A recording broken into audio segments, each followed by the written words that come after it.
All right, all right, all right. Juicy topic today.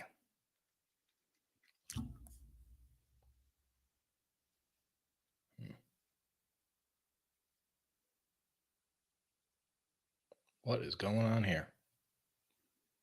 All right, all right, all right. Hello, everybody. I am live and sorry for the delay in this video. I'll have to come back and trim it. But I have a juicy topic for you today. The topic today came up in some groups that I'm in, and it's a fun little discussion. But basically, the question is this. If I'm not making comics from selling my comics, does that mean I'm just a hobbyist, right? Just a hobbyist.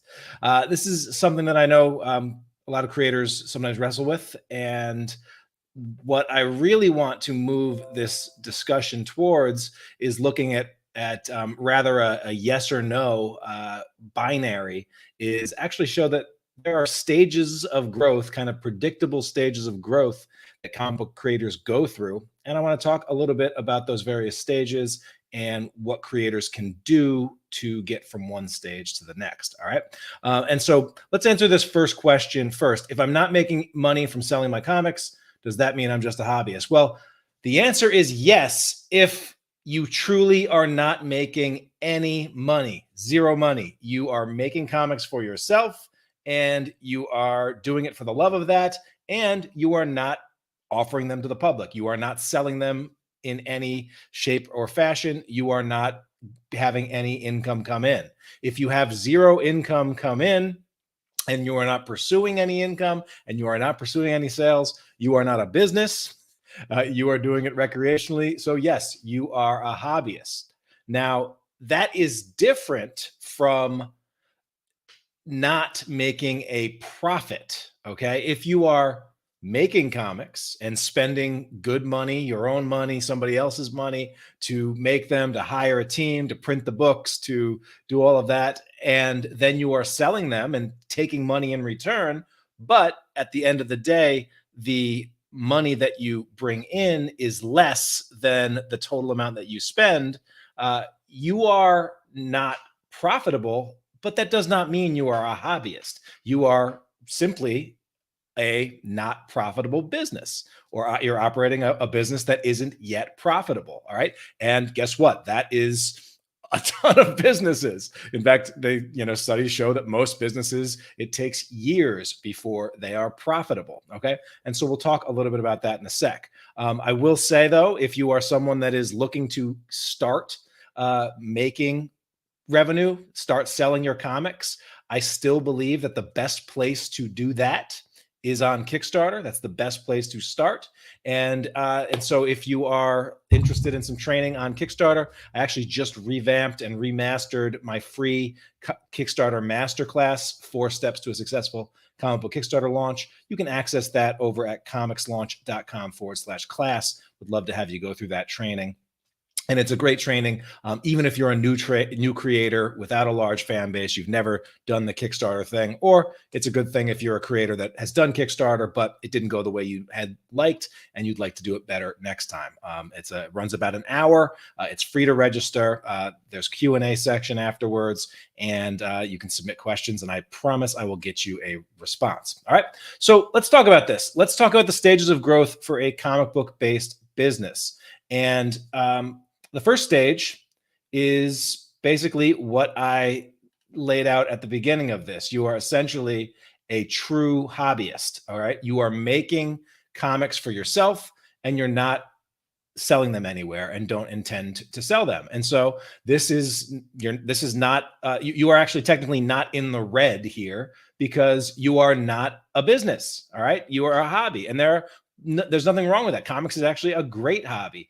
And I saw some people say, well, if you're spending a lot of money on comics as a hobby, that's crazy. But honestly, how many people do you know that spend a ton of money on golf, but will never raise a single dollar playing golf, or a ton of money on skiing, or playing, recreational sports, etc.? Like, comics it's a fine hobby. And so you're not in the red if you're a true hobbyist. Now, what's the next stage up? Well, the next stage up And again, none of these aren't like official terms or anything. I've kind of just named all of these. And what I'm doing is sharing what I have seen in the world and stages that I've experienced myself.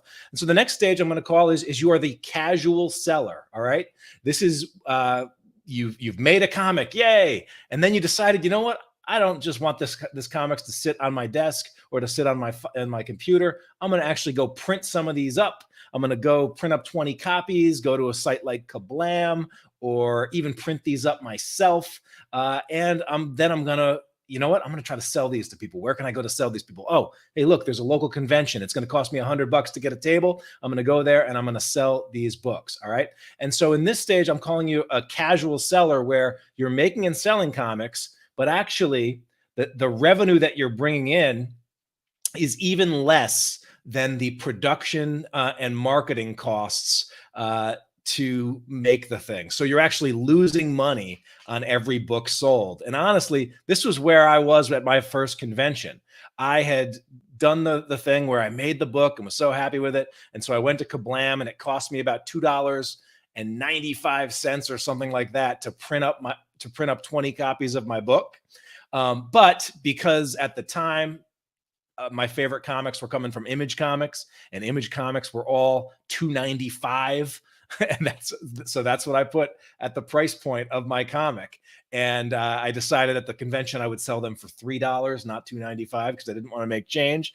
But therein, at most I could make about a nickel a book, but it cost me $50 to get the table at the convention.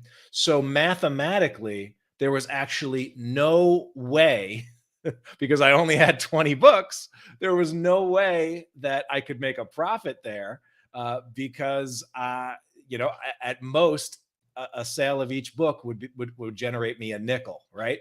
And so casual seller, not really a business person, but the joy of having a human being walk up and pay me three American dollars to get my comic and choose my comic from all the other options that they had. Like, that filled me up with such passion that allowed me to keep going and keep pushing forward and doing things like getting to the next stage where, and I'm going to call this like a pre-profit business. All right.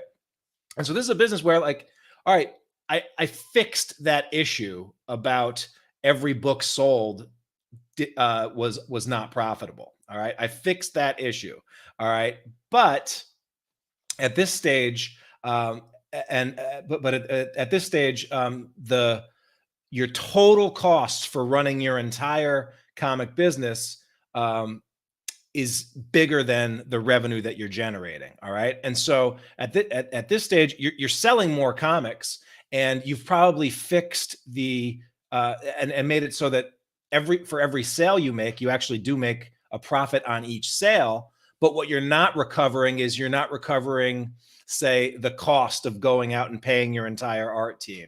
You're not recovering your overhead for, if you have a storage locker to store the books, or you have subscriptions to get your Adobe Illustrator and pay for Photoshop and other things like that. The total amount of business expenses is exceeding the cost of the revenue that's coming in, but you're actually consistently having revenue that's coming in. You have ways to sell it. And this might be where you start, in addition to going to conventions, you also start doing Kickstarter, and your Kickstarters are starting to generate revenue. But when all is said and done, end of the year, what you're shelling out is still less than what you're bringing in. All right.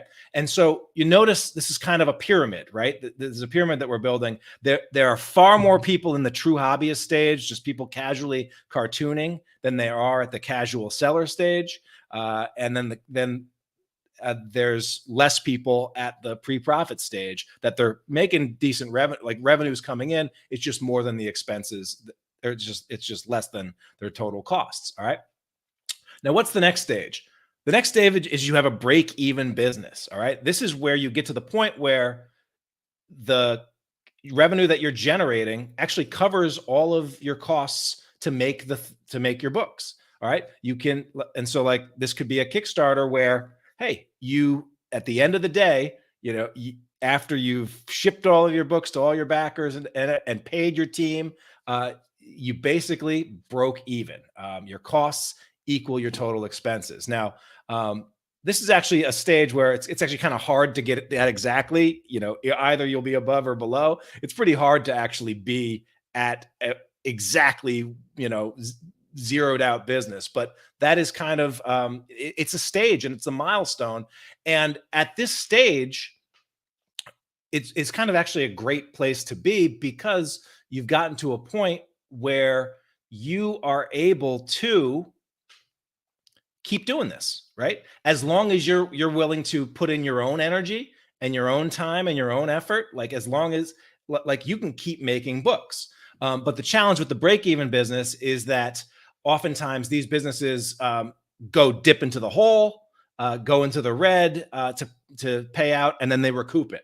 But now if they're going to keep going, they need to go back in the red in order to recoup it again, and then back in the red and recoup it. But they never actually get above that. All right. And so this can be the kind of thing where if you stay at a break-even business for too long, sometimes that your own sort of ability to keep going and to keep the fire up, it dims, right? But remember, like compared to like where you were as a casual seller, like to go from casual seller where you're losing money on every sale, but happy to do it because like, hey, somebody wants to pay you for your books. Like you're much farther along when you've actually gotten to that break-even business point where your sales are actually also covering all of those other creation costs and other costs you incur as a business people. All right. So what's the next stage? In the next stage, there's less people at it, right?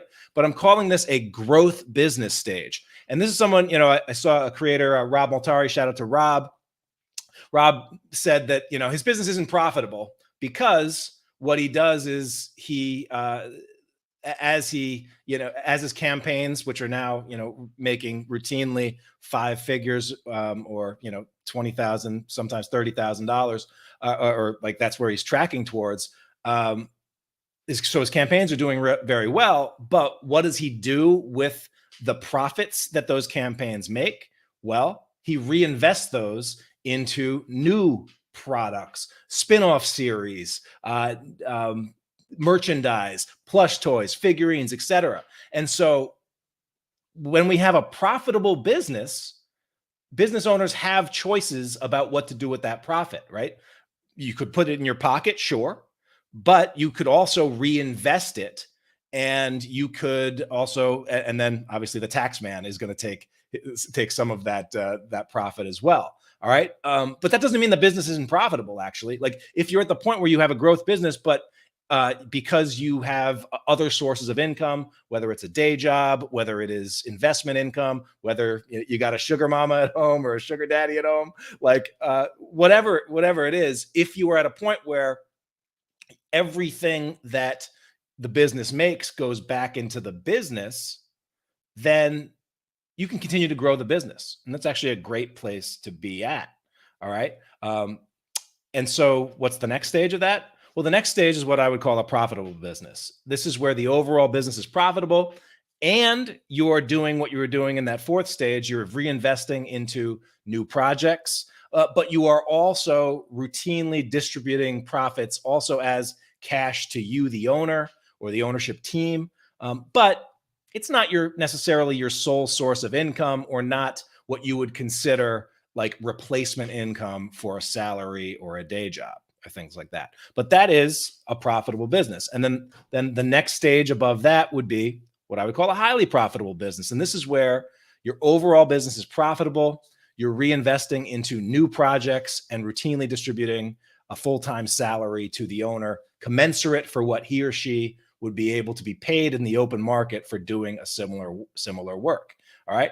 And so that's another stage. And are there more stages than that? Sure. You could talk about, a business with that then could support multiple people or a full team and a big team. And then you could look at different levels of, how much revenue those businesses are generating, whether they're $1 million, multi-million dollars, 6 figure, 7 figure, 8 figure, like you can play with different categories and things like that. But this is kind of how I see it. So when I see somebody, in a group say, well, is anybody making any money in comics? As long as you're getting, as long as $1 comes in, that is making money. All right. But where you are on these stages of growth will depend upon a lot of factors and where you see things. Now, how do you move up and down from these places, from these different categories? Well, if you're at category 0, you're a true hobbyist. All you have to do is sell your comic. You sell one comic and you're automatically at the casual seller stage. And I remember I was actually at a farmer's market the other day, and at the farmer's market, and there were some kids, like 5th grade kids with their staple bound comics. And, I bought a few from them for a couple bucks a piece. And there they are. They're the casual seller. Like, they're financed by their mom, I'm sure. Probably not, but who knows? Maybe they're paying for their own photocopies, et cetera. But not hard to do that. All right. To go from a casual seller, though, where you're kind of losing money on every book that you sell, to a pre-profit business, the key there is you need to get your margins down or your costs up. So my problem with my first convention that I talked about was that I was printing too few books, so the cost per book was really high, and then I was also selling it for too cheap. A $3 book that you're selling for $2.95, or a book that costs you $2.95 that you're selling for $3. There's no way that is ever going to work.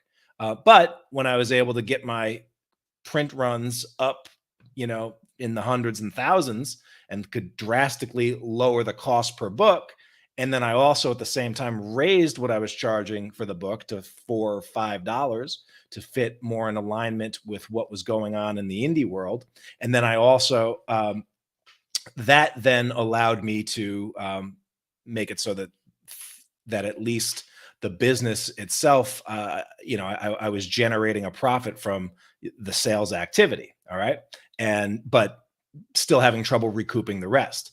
Now, to get to the break-even business, what was able to help me get to that point, where total business costs were equal or exceeding the business expenses, was things like Kickstarter. And what do we do on Kickstarter? We offer not just the book at the lowest possible price point, but premium versions of the book, higher end variants, prints, and other merchandise that go along with the book that can raise your overall cost, or the overall amount that you're generating per sale, and then also have higher margins than you might have just on the book. All right. And so this is something that I know some creators, it trips some creators up. It's like, I just want to make comics.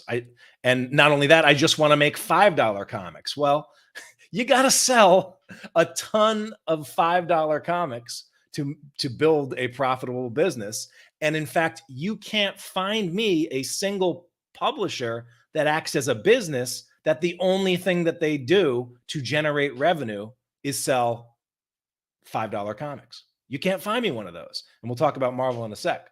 Now, to get to that growth business stage, that's where you are going to continue to develop the savvy that you did to get to your break-even business, where you're offering, a range of variants, higher end pledge levels and experiences for your backers. You're routinely selling original art and building demands and collectability for the stuff that you're offering. And at the same time, you are expanding your audience so that your campaigns that were doing, getting 50 to 100 backers or low hundreds are now getting mid hundreds to 1,000 backers or so.